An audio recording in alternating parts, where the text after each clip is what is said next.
Et avec son piquet de de côté,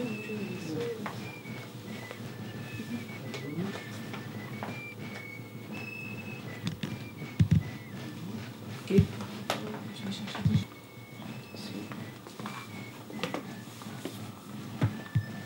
Même système. Ok, parfait.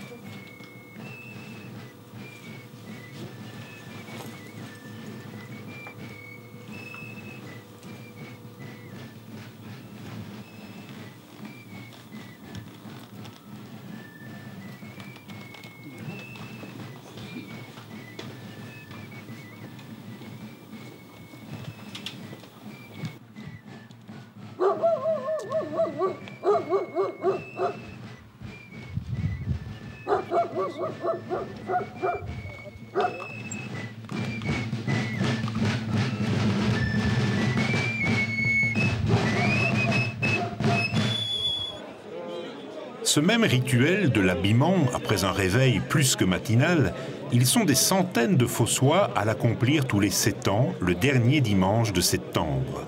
Avec d'autres camarades marcheurs, ils vont se retrouver cette année près de 3000 soldats pour parcourir ensemble les 12 kilomètres qui encerclent la localité.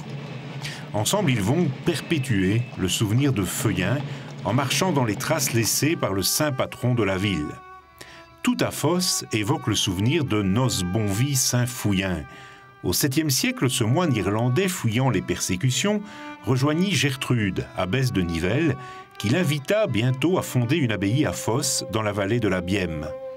En 655, Feuillin fut assassiné par des voleurs. Son corps, retrouvé 77 jours plus tard, fut ramené à Fos et inhumé dans une chapelle du monastère des Scots qu'il avait créé. Bientôt, on attribua à la vénération de ces reliques la réalisation de l'un ou l'autre miracle, et très vite, le bienheureux évangélisateur devint un saint, comme d'autres dans l'Entre-Sambre-et-Meuse, Saint-Berthouin, Saint-Gérard, Sainte-Rolande, etc.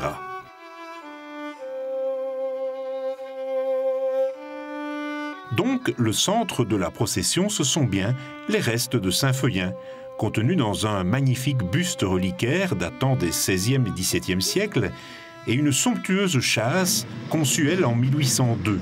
Notons qu'on peut admirer sur le buste de Feuillin une plaque d'orfèvrerie datant du XIIIe siècle, attribuée au célèbre Hugo Douanier. Tous les 7 ans, ce sont les fermiers de l'entité qui ont l'honneur de porter les reliques du Saint-Homme tout au long des 12 kilomètres. C'est important de porter les reliques. C'est important de participer. On en a besoin un petit peu comme l'air qu'on respire, et on attend après ça comme du pain frais. C'est marcher dans les pas de tous ceux qui, depuis 4-5 siècles, ont fait ce même trajet. On vit avec cela dans le cœur, dans l'âme et dans tout son être.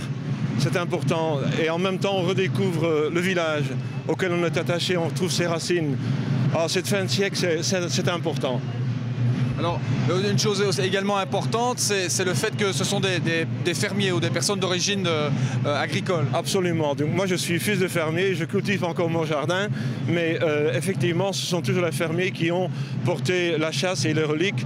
La chasse, c'est pas tellement lourd à porter, mais la relique, elle fait près de 200 kilos, et ça, c'est une performance quand on fait les 12 kilomètres.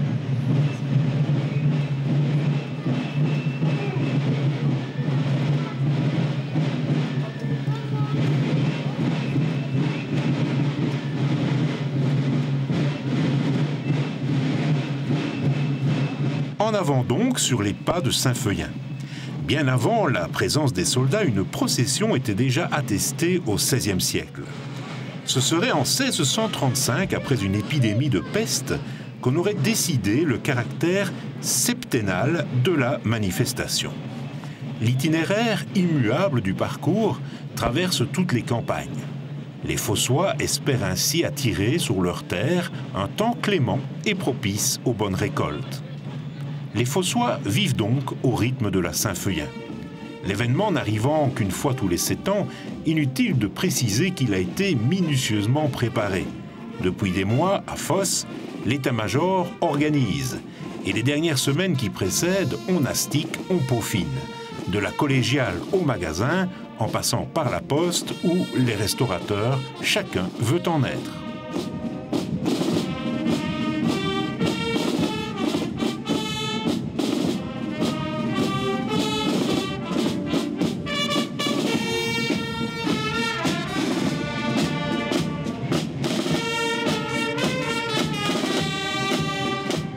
Qu'est-ce que vous faites là? Eh bien, je mets en peinture, je remets un peu les fenêtres de maman. Nous en avons besoin. Et pourquoi aujourd'hui? Ah ben, ça va être la Saint-Feuillet, dimanche. Alors, il faut que ça soit propre. On prépare toutes les maisons comme ça? Oh ben, la plupart, oui. Oui. Chaque fois, tous les 7 ans, tout le monde remet ses façades, tous les châssis. Enfin, on essaye d'être impeccable, quoi. Donc, ce sont tous des grenadiers ici. C'est tout le régiment, si vous voulez.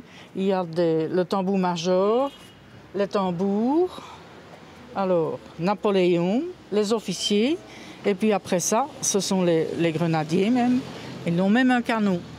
Alors, ce sont des objets d'archives que vous avez là? Oui, enfin, ça a été fait par un fossois, par une fossoise. Et son mari avait fait tous les accessoires. C'est fait par un fossois. Et tous les détails sont bien faits. Je pense que c'est en 58 qu'il y a eu un timbre donc, déjà consacré pour les marcheurs, mais pour avoir un nouveau, c'est difficile. Alors, la seule solution, c'était de faire un cachet spécial, donc, pour les philatélistes, bien sûr, représentant donc, le Saint-Feuillet. Pendant combien de temps il va être utilisé, ce cachet? Uniquement ce jour, donc de 10h à 17h. Après, le cachet est détruit. Donc, c'est terminé. Cette oblitération n'aura lieu qu'aujourd'hui. Nous avons quand même eu des demandes, surtout beaucoup de Français, disons, qui avaient demandé. Mais principalement ici, nous avons une clientèle flamande qui va donc monopoliser l'hôtel. Et c'est parisien, c'est déjà pas mal. Nous avons créé dernièrement, à la demande du syndicat d'initiative, un pavé de Fos, qui est un dessert à base de macarons. C'est une préparation qui se mange tiède et accompagnée d'une sauce anglaise, donc légèrement parfumée à la cannelle.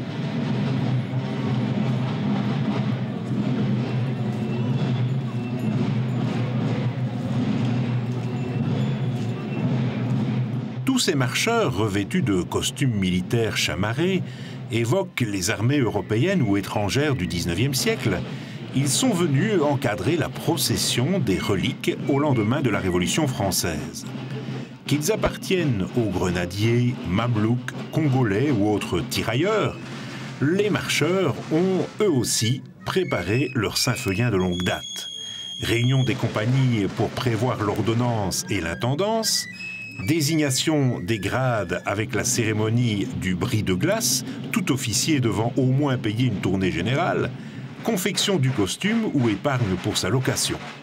Et enfin, les voilà réunis, du moins les compagnies de Fos, pour une première parade le dimanche précédant la Saint-Feuillet.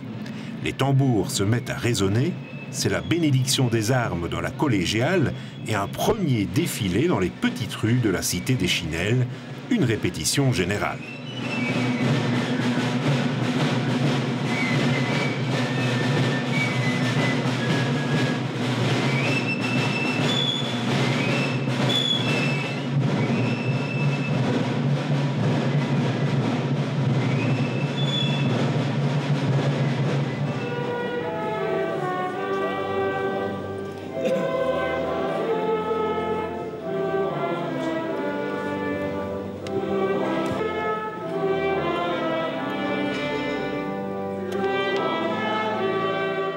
Chers officiers, chers marcheurs, chers amis, soyez-les tous les bienvenus en cette belle fête. Que Saint-Feuillet doit être heureux de voir tant de marcheurs se préparer à mettre leur pas dans les cieux. Demain, c'est l'automne. Quel temps fera-t-il dimanche? Est-ce que ce sera ma dernière Saint-Feuillet? Tant de questions, tant d'incertitudes que nous nous posons. Mais une chose est certaine, c'est que nous sommes là ce matin, nombreux et joyeux, répondant à l'appel du Seigneur pour vraiment suivre Saint-Feuillin.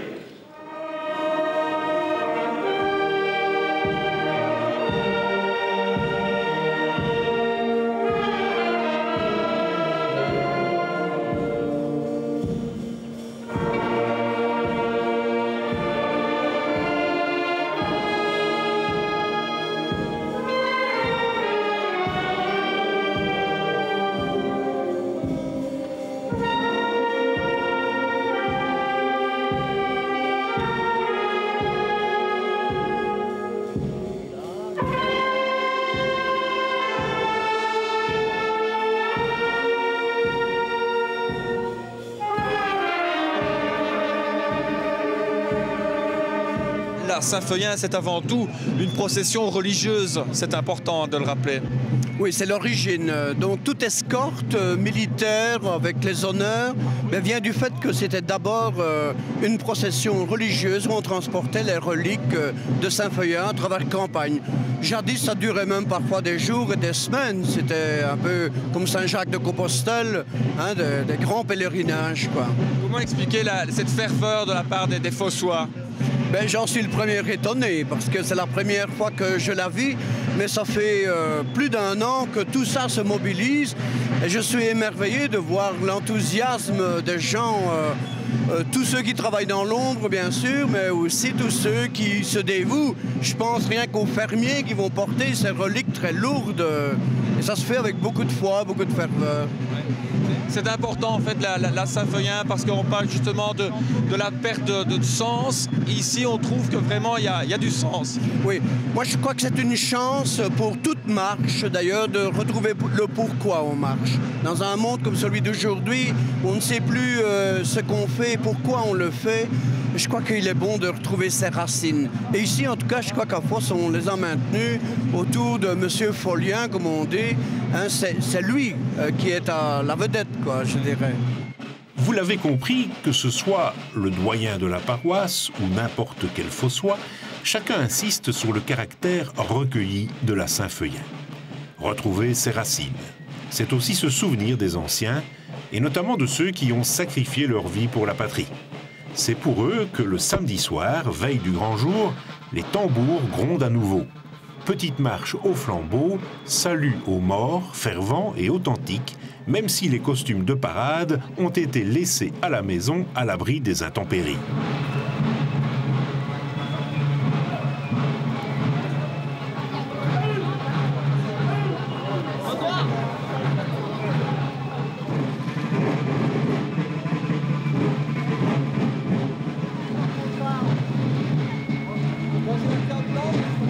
Quelques heures plus tard, il fait toujours nuit quand nous retrouvons donc notre grenadier à la collégiale. Les porteurs sont là, la chasse et le reliquaire sont sortis. Monseigneur Léonard, évêque de Namur, rehausse de sa présence le caractère religieux de la manifestation. 30 compagnies se rassemblent, 12 étant étrangères à Fos, comme par exemple Thoin, Walcourt ou Malone, qui a toujours le privilège de fermer la marche. Presque 3000 marcheurs pour un public encore clairsemé, vu l'heure matinale. Fos peut enfin vivre sa Saint-Feuillin, tout est prêt. C'est la dernière Saint-Feuillin, comme on l'a dit, la dernière Saint-Feuillin du siècle, la dernière du millénaire. Il était normal que chacun fasse blinquer les cuivres et tente convenablement la peau des tambours. Est-ce que vous avez des mesures spéciales à prendre pour organiser une manifestation d'une telle ampleur? Oui, ben, au niveau sécurité, bien entendu, la responsabilité du bourgmestre est d'organiser la sécurité sur l'ensemble du parcours. Et là, je dois dire que nous avons une collaboration excellente de la police communale, de la gendarmerie, du SMUR, de la clinique d'Auvelais et de la Croix-Rouge. Et tout se passe très bien jusqu'à présent. Satisfait de la participation du public? Jusqu'à présent, c'est remarquable. Hein? Le soleil du matin a amené le pèlerin. Je crois que le soleil qui est toujours là va en emmener d'autres l'après-midi. Vous ne regrettez pas de ne plus être un marcheur? À certains moments, quand j'entends les bruits du tambour comme maintenant, ça me donnerait envie de redémarrer. Mais enfin, ma représentation est assurée. Ma fille marche dans la compagnie de Vitrival, donc je suis présent. Alors c'est une manifestation que vous organisez aussi en collaboration avec le clergé, puisqu'il y a l'aspect religieux aussi. Tout à fait. Mais je crois que ce que nous sommes parvenus à faire avec la collaboration des Jésuites de la culture, c'est de rassembler toutes les forces de Fos clergé, syndicat d'initiative, administration communale, état-major, association des artistes et l'ensemble des gens, la confrérie maintenant. Et je crois que tout cela fait que le succès est là.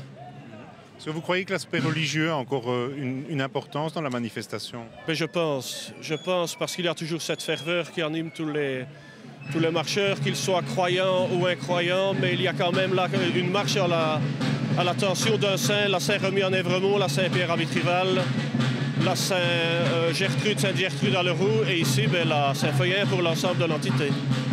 Les marcheurs extérieurs à l'entité, ils viennent à leur demande ou on les invite? Certains viennent à leur demande, mais certains viennent depuis des années et des années, donc ils sont invités d'office. Mais enfin, les demandes au niveau de l'état-major sont nombreuses et l'état-major doit bien limiter un certain nombre. Parce qu'il y a déjà, je crois, 2850 marcheurs répertoriés, sans compter les petits-enfants. Et il y a certainement 200 petits-enfants. Donc il y a plus de 3000 marcheurs en route.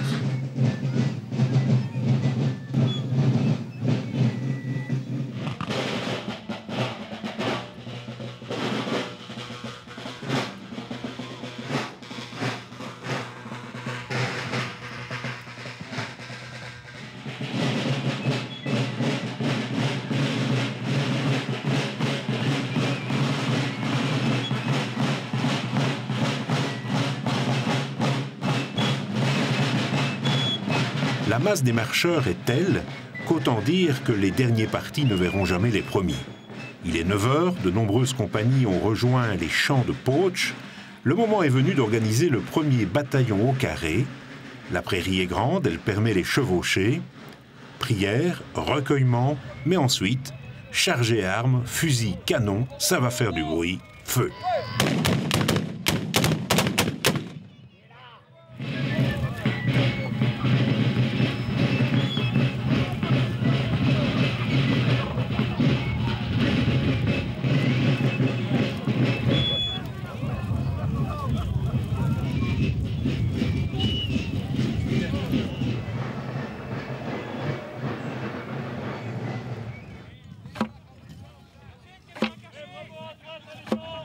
Déposé, un, place repos, chargé.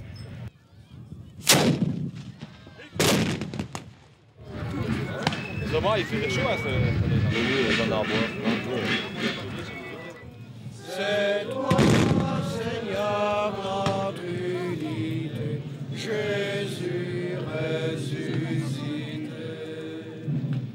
Je donnerai gratuitement à ceux qui m'ont cherché, et tous les pauvres mangeront, parole du Seigneur.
n'y a rien. Hein. Donc ça devrait normalement se suivre.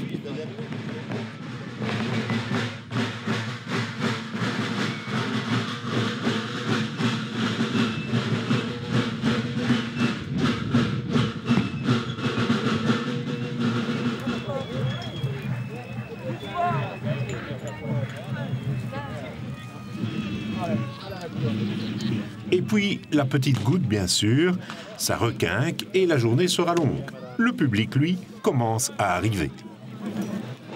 Moi, je n'habite plus Fos, j'habite Namur, mais on revient avec plaisir, parce que c'est vraiment une fête de famille. Et puis, ce qui est agréable, c'est qu'on rencontre, comme madame ici, des personnes qu'on n'a plus vues depuis des années. Hein. Et on les reconnaît à peine parce qu'on dit, tiens, vous êtes de Fos, et puis alors la conversation s'engage, et puis finalement on se connaît. Vous vous retrouvez toujours au même endroit? Non, jamais, non, non. Nous allons souvent au Chêne et alors au Cheslon. Et aujourd'hui, pourquoi ici alors? Eh bien, parce que je n'ai pas envie d'aller au Cheslon, il y a trop de monde. Nous sommes un commerçant de textiles et alors disons que nous fournissons beaucoup pour la fabrication des costumes de la Saint-Folien. Tout a son importance, le galon, les épaulettes, tous les détails des costumes, quoi. Pour vous, ce week-end, c'est particulier? Vous allez recevoir des gens chez vous? Oui, oui, toute la famille, là, on ne peut pas, passer la Saint-Folien sans que toute la famille se rassemble. Hein. Oui, ça c'est le grand morceau. Là, ils sont là à 8 h du matin parce qu'il faut voir le début quand ils défilent déjà devant les reliques, hein, devant l'église. Hein. Donc, ils les ont déjà défilés une fois, mais il faut qu'ils revoient encore une fois. Et tantôt, on reverra encore une troisième fois. On ne s'en fatigue pas.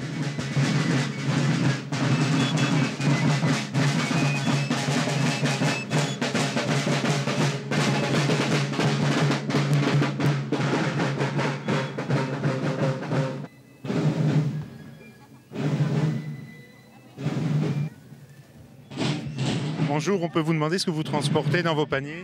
Des victuailles, des petits verres. Qu'est-ce que ça représente pour vous, la Saint-Folien? Je suis née à Fos, mon père est fossois, ma mère est fossoise. Et en plus, mon père est Napoléon, alors c'est de tradition. Ça se prépare longtemps à l'avance? Un an. On se prive de vacances, on se prive de tout. Pourquoi? Qu'est-ce que vous devez préparer exactement? Les costumes, les chevaux, un peu tout. Ce sont des costumes que vous taillez vous-même? Non, nous avons chacune nos couturières. Alors aujourd'hui, la journée va être dure? Très dure et très lourde.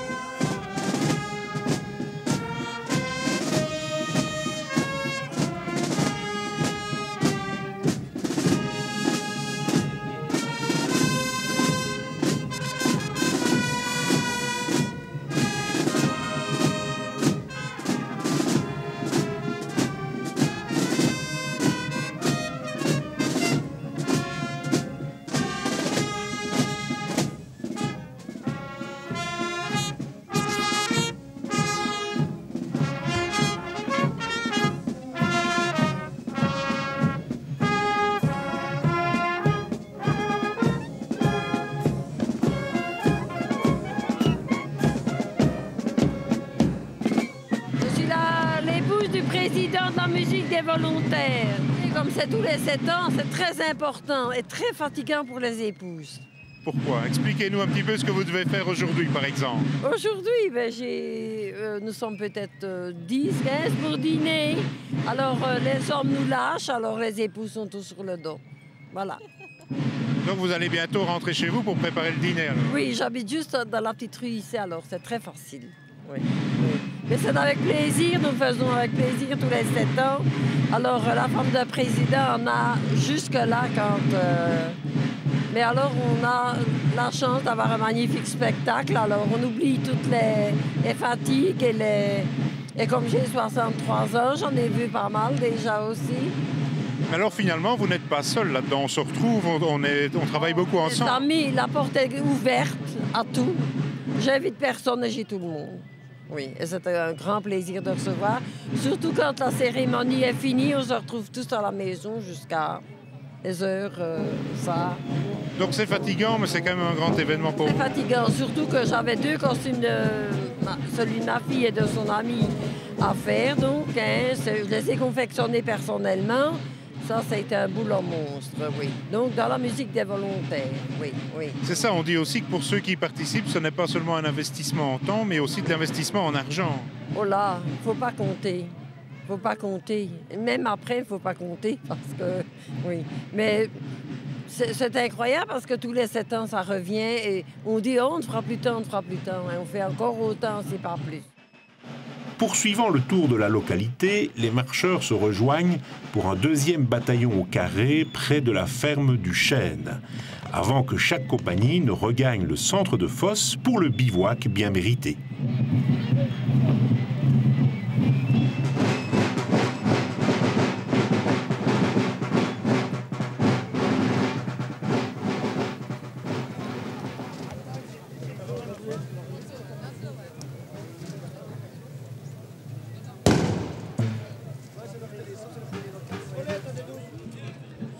Je vois que vous avez beaucoup de travail. C'est une dure journée pour vous?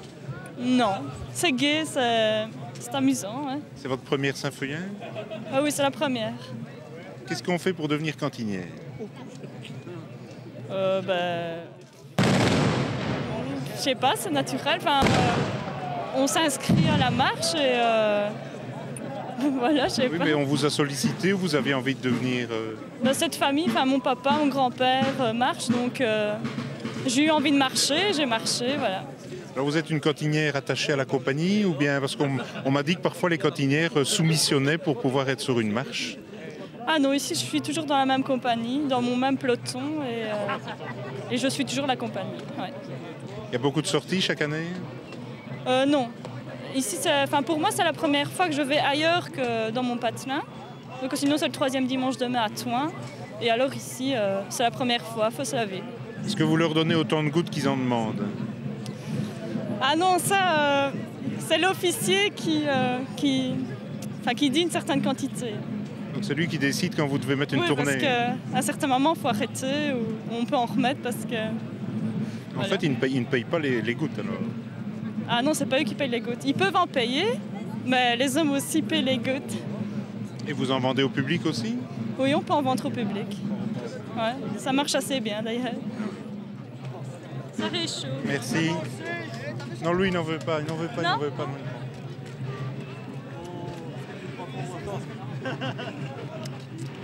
Merci. Puis vers 13h30, par la route de Tamines, ce sera le nouveau départ pour parcourir cette fois les campagnes et les bois du nord de la ville. Pour les membres de l'état-major, gérer cet accueil, le bivouac, cette belle ordonnance, n'est pas une mince affaire de logistique. Depuis 1 an pratiquement, nous travaillons à la préparation, d'abord éloignée et puis de plus en plus rapprochée. Et depuis 2 mois, ça a été vraiment non-stop. J'ai été occupé, je dois dire, pratiquement 8 heures par jour pour la préparation pratique. Et encore, nous avons la chance d'être un bureau qui est bien organisé. Le président avait pris en charge toute la partie financière, c'est-à-dire la réception des subsides, la recherche de subsides, et ainsi que tous les contrats pour les forains. C'est donc un peu avec le trésorier la question financière. Quant à moi, j'avais en charge l'organisation pratique de la procession elle-même. Les compagnies extérieures à l'entité de fosse d'ailleurs qui sont ici, c'est à leur demande ou à la vôtre? La plupart font la demande. Il y en a d'ailleurs qui avaient proposé de venir gratuitement parce qu'en fait, nous donnons depuis 21 ans déjà, nous avons décidé de donner 400 francs à l'homme en limitant la participation à 100 hommes maximum. Au-delà, ceux qui viennent à 150 ou 180 ne sont pas payés pour le supplément. Mais ça représente tout de même un budget d'à peu près 1 million. Rien que pour la participation que nous donnons aux marcheurs. Pour le reste, alors, il y a toutes les festivités, les assurances et tous les frais généraux qui comportent un budget, finalement, un budget global d'environ 2,5 millions. Parlons un petit peu justement de ces compagnies qui paraissent un peu hétéroclites, tirailleurs algériens, des Congolais. Vous pouvez nous expliquer un petit peu tout ça? Il faut se défendre en tout cas de l'étiquette de marche napoléonienne que l'on colle trop facilement aux marches d'Entre-Sambre-et-Meuse. Il y a des marches effectivement qui sont essentiellement napoléoniennes parce qu'elles l'ont voulu comme cela. Mais la plupart, plus des 3/4 des marches d'Entre-Sambre-et-Meuse comportent à la fois des troupes du Premier Empire comme les Grenadiers ou les Mamelouks chez nous, et des troupes du Deuxième Empire comme les Zouaves, les Congolais qui sont en fait des tirailleurs d'Afrique, les tirailleurs algériens que nous venons de voir, et d'autres comme ça, tous ceux qui ont des pantalons bouffants, ou alors d'autres types de grenadiers qui ont le pantalon blanc, le pantalon long blanc. Ceux-là sont les troupes des grenadiers du Deuxième Empire. Alors pourquoi le Deuxième Empire, justement? Parce que le Premier Empire, nous en faisions partie. Deuxième Empire, ici en Wallonie, on n'avait rien à voir avec. Non, mais la recherche d'uniformes a fait effectivement qu'on trouvait plus facilement des uniformes du Deuxième Empire que du Premier finalement. Et que, étant donné que le pantalon blanc long est moins coûteux que l'uniforme ordinaire avec les guêtres de cuir, avec 20 boutons, je crois, de chaque côté, il y a certains éléments qui ont fait effectivement. Et puis la recherche aussi d'une certaine variété finalement, parce qu'il ne serait peut-être pas beau, ça paraîtrait absolument trop militaire si on avait uniquement des grenadiers et des hussards de la garde du Premier Empire. Je crois que la variété des uniformes qu'on présente dans un cortège comme celui-ci, avec les turcots de Floref, les zouaves, les mousquetaires de Saxe-Saint-Laurent et des zouaves un peu partout, ça donne justement une variation dans les couleurs des uniformes qui fait le cachet technicolore.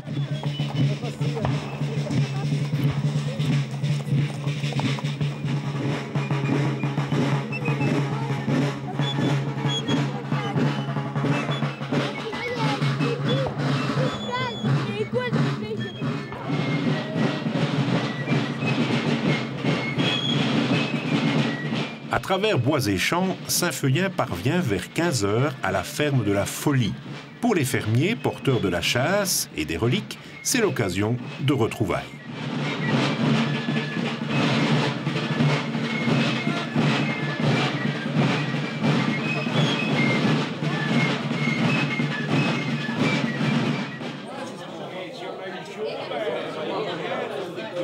On voit que tous les marcheurs traversent.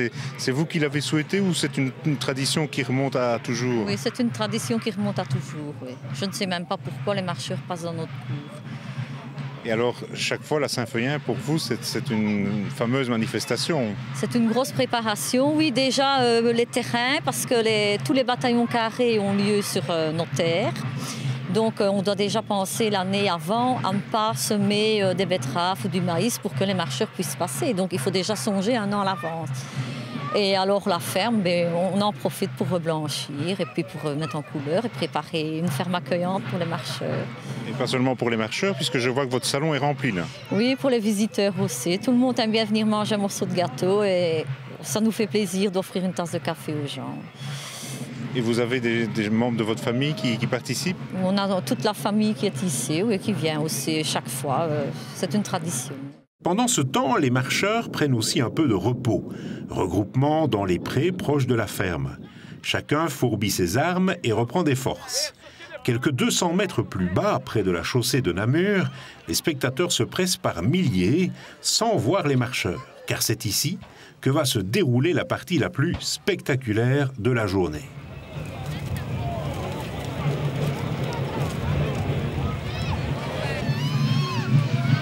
En file serré, dans le crépitement des armes et les fumées, les marcheurs vont descendre les greffes de la Folie.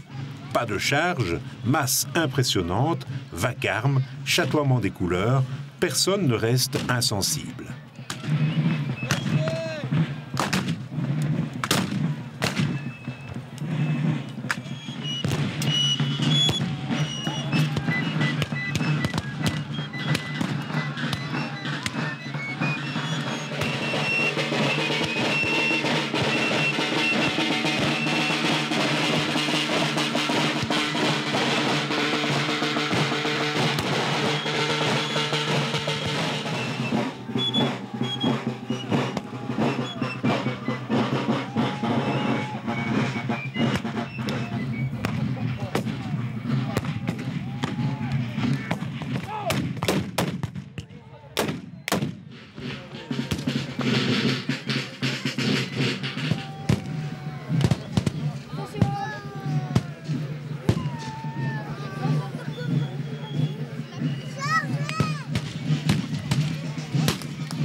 Par la route, il reste encore plus ou moins 2 km à accomplir pour rentrer à Fos.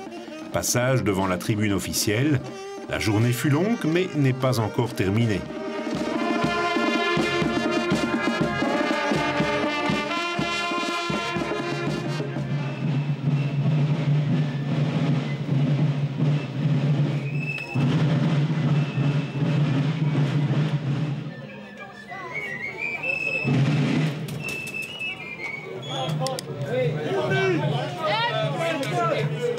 Les sapeurs! Quasiment 3 heures. Il n'y a que depuis 3 heures qu'on marche.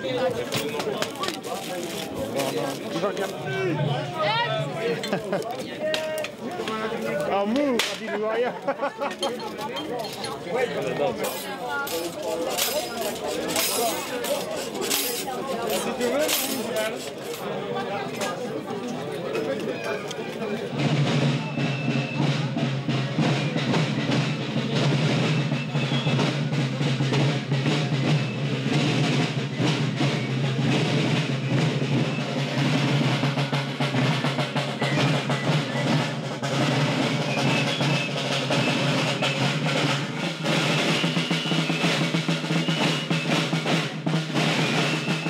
Les marcheurs vont encore 4 par 4 se présenter devant la porte de la collégiale pour tirer le dernier feu de fil. L'attente sera longue, mais personne ne manquera l'ultime feu de fil en l'honneur de Saint-Feuillin, jusqu'aux zouaves de Malone qui passeront traditionnellement les derniers.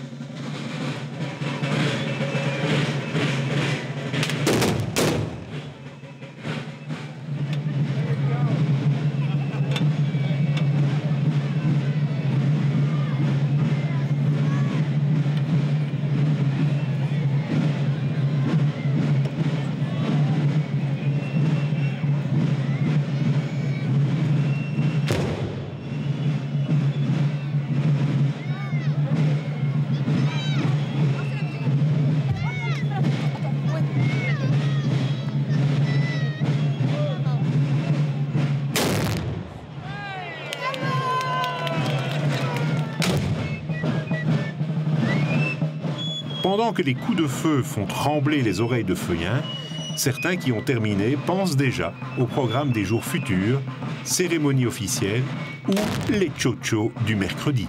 Demain, nous sortons pour les visites officielles au Homme de Gève, à la commune et chez le doyen, et puis des visites individuelles chez les particuliers.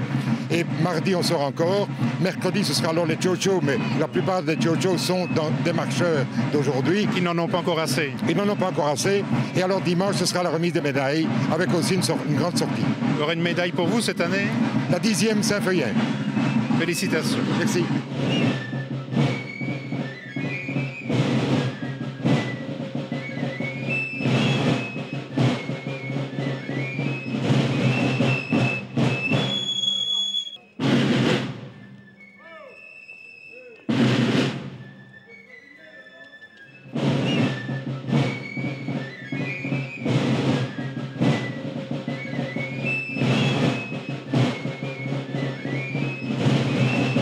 Les Chochos, qu'est-ce que c'est d'abord? C'est un groupe de commerçants qui ne savaient pas sortir le dimanche. Ils ont organisé ça pour marcher en semaine, pour faire la Saint-Feuillin, leur Saint-Feuillin à eux. Et ils ont choisi le mercredi. Et depuis lors, tous les mercredis de la Saint-Feuillin, les Chochos sortent. Au départ, bon, on va une quarantaine, 800, maintenant 230 cette année-ci. Un grand succès. On s'y amuse bien. Vous vous moquez un tout petit peu d'histoire quand même? Oui, un peu, mais pas tellement quand même. Dans le temps, il paraît qu'il faisait le tour à l'envers, mais je n'ai pas connu. Alors il tirait le dos tourné à la collégiale, mais ça, je n'ai pas connu non plus. On n'a aucune preuve de toutes ces histoires-là, alors c'est rien à dire. C'est un petit peu comme ils disaient dans le temps, le jour des fous. C'est bien ça, c'est vraiment le jour des fous. On s'amuse bien, on boit bien, on mange bien. Le dîner, comme pour le moment, c'est du bédo, une ratatouille de bédo avec 2 vétoulets, un pistolet. C'est notre dîner traditionnel, ça.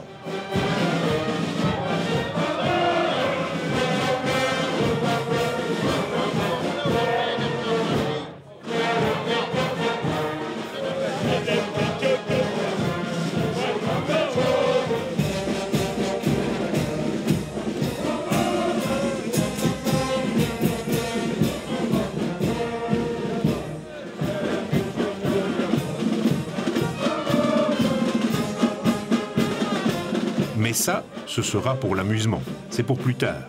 Aujourd'hui dimanche, la Saint-Feuillin s'achève. Chacun a le sentiment d'avoir participé à un événement important. J'ai longtemps contesté le droit du sol que les Flamands revendiquaient. Mais j'ai quand même l'impression, de plus en plus, au fur et à mesure que je vieillis, que le sol est imprégné d'une certaine tradition et que cette tradition se répand à travers, par les pieds probablement, je ne sais pas de quelle façon, mais en tout cas, il y a des traditions qui imprègnent littéralement un village, une localité, même une ville comme Fos, puisque c'est même une des villes principales de la province de Namur, parce que toutes les communes n'ont pas le droit de revendiquer le titre de ville. Il n'y en a que 6 en province de Namur, dont Fos, malgré qu'elle soit parmi les plus petites. Mais il y a ainsi un climat qui se recrée, et dès que les gens de Fos, même les nouveaux arrivés, entendent les vibrations des tambours, ça les prend aux tripes, et je crois qu'à ce moment-là, tout le monde est partant.